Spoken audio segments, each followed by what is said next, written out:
Bonjour et bienvenue pour les volumes des prismes et des cylindres. Je commencerai par vous montrer les choses concrètement avec des prismes droits pour que vous compreniez le principe. Ensuite, nous observerons divers solides pour apprendre à les distinguer. Après ça, il y aura quelques volumes à calculer. Pour finir, vous verrez que le volume des prismes obliques ne pose pas plus de difficultés. Pour mesurer les aires, celle de ce rectangle par exemple, on utilise une unité, ici le centimètre carré. 3 fois 4 égale 12 cm². Sur cette surface, on va ériger un solide.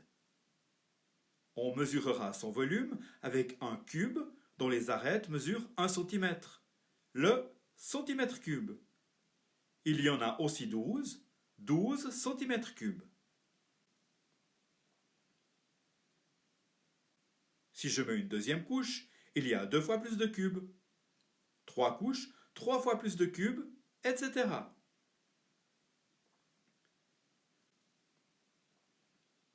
Dans les exercices scolaires, ce solide vous sera probablement présenté ainsi.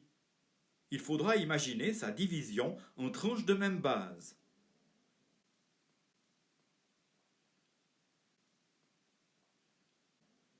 L'aire de la base est de 12 cm² et la première tranche, dont la hauteur égale 1 cm, compte 12 cm3. Il y a 5 tranches, 12 fois 5 égale 60 cm3. Pour trouver le volume, on a donc calculé l'aire de la base et on l'a multiplié par la hauteur du solide.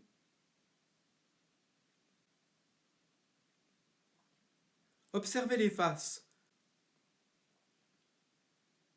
Ce sont toutes des rectangles. Ainsi, ce solide porte le doux nom de parallélépipède rectangle. On l'appelle aussi plus simplement pavé droit. Essayons avec ce solide. Imaginez que c'est un cake que vous allez partager. Toutes les tranches ont une base triangulaire et une épaisseur de 1 cm. Pour déterminer le volume, on calcule l'aire. L'aire de quoi? Celle de la base. Ici, un triangle. J'inscris le 1 pour mettre en évidence la première tranche. Finalement, on multiplie l'aire du triangle en centimètres carrés par la hauteur du solide ou nombre de tranches de 1 cm. Nous calculerons des volumes à la fin de la vidéo. Dans cette étape, j'insiste sur le principe. Comment diviser ce nouveau cake?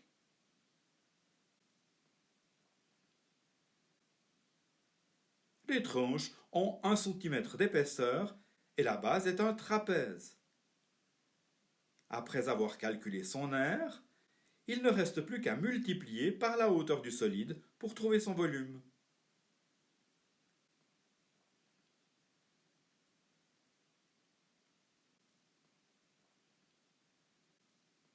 Imaginez un pain à toast cylindrique. Les tranches ont 1 cm d'épaisseur et la base est un disque.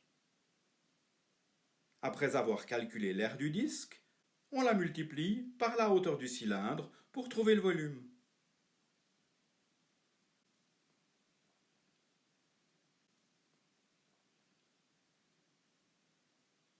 Et cette pyramide? Jusque-là, on a fait des tranches de même base. Un rectangle, un triangle, un trapèze ou un disque. Mais là, c'est impossible. Calculer son volume est un peu plus compliqué, mais ce n'est pas le sujet de ce cours. Vous voyez, tous les solides n'entrent pas dans le même ensemble. Ainsi, avant de se lancer dans les calculs, il est nécessaire de déterminer si on peut diviser les solides donnés en tranches de même base. Je les reprendrai un à un, mais faites-vous déjà une idée?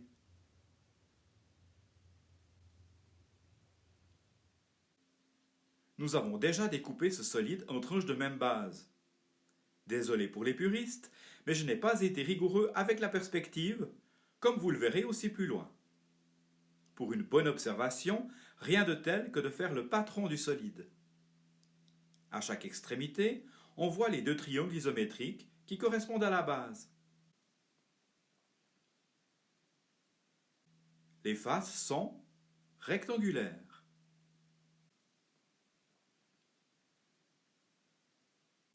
Ce solide nous est aussi connu et il est divisible en tranches de même base. La base est un disque qu'on retrouve deux fois, sur le patron comme sur la photo.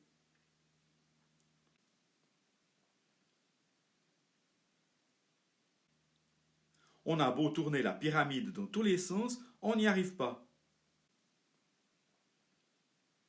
Son patron est composé d'une base carrée et de faces triangulaires.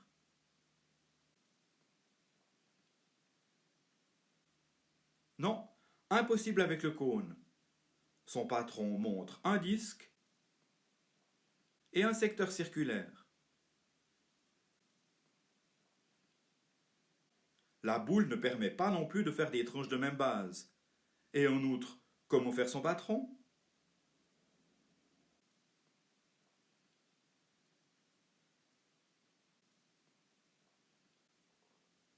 Non, les bases n'ont pas les mêmes dimensions.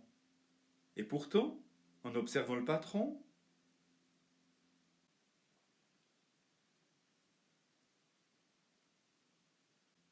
il fallait couper dans ce sens. À gauche, les tranches ont les mêmes bases.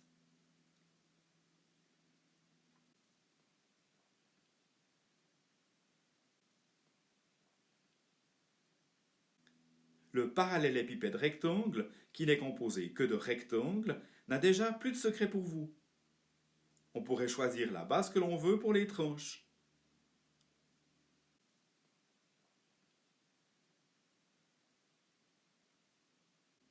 Quant à ce dernier solide, ses faces sont toutes des carrés. C'est un cube. Faire des tranches de même base ne pose pas de difficulté.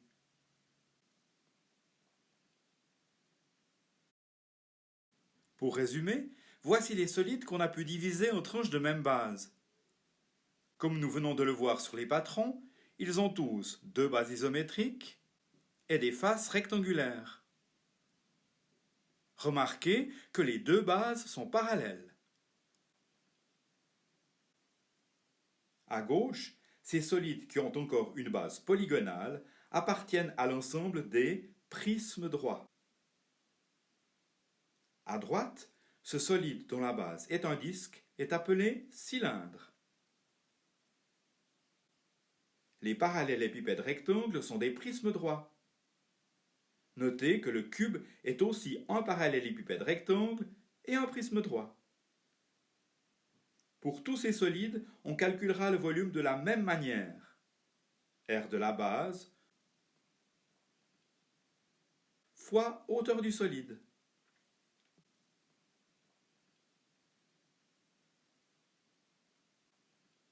Pour terminer, calculons quelques volumes. Toutes les dimensions sont en centimètres. Le volume de ce prisme égale 90 cm3. Quel calcul permet d'arriver à ce résultat? À vous de jouer.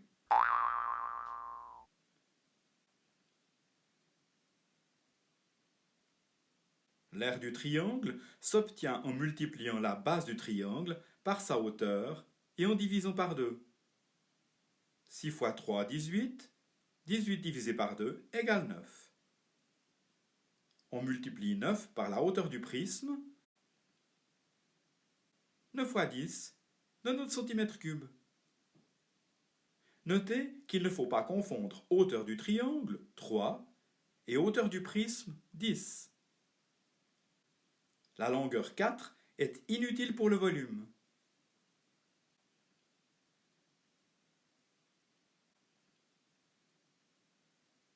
L'unité des dimensions est le millimètre. Ce prisme a un volume de 336 mm3. Faites le calcul.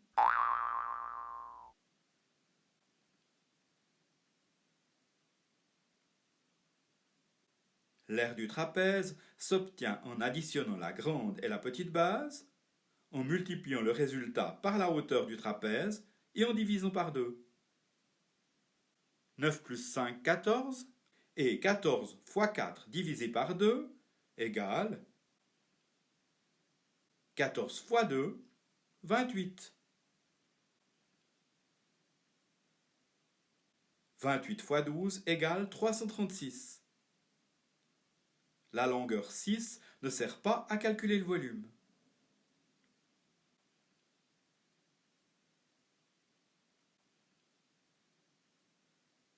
Le mètre est l'unité des dimensions. Ce cylindre a un volume d'environ 753,98 mètres cubes. Vérifiez.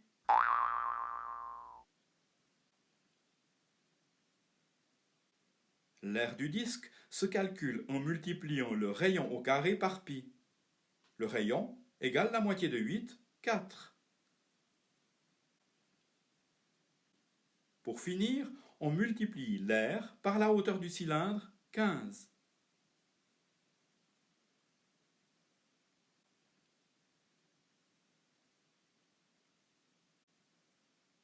Un dernier mot sur les prismes obliques.